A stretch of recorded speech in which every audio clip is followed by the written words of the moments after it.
हे बघा मित्रांनो, पुलिंग टावरची मोटरचा स्टँड जो जळून गेलेला आहे, तर त्याला वायडिंग करावं लागेल. त्याच्या वायर जळून गेलेल्या आहेत, ते पूर्ण खोलून वापस त्याची रिपेअरिंग करावं लागेल. ते आहे मल्टीमीटर. या मल्टीमीटरमध्ये आपल्याला हे समजते कोणती वायर काम करते किंवा नाही करत. आता एकदम आवाज तर प्रॉपरली तुम्हाला ऐकणार नाही.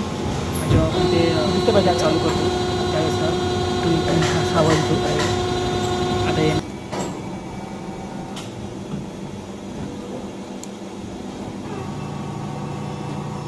आवाज येतो का? मल्टीमीटर आवाज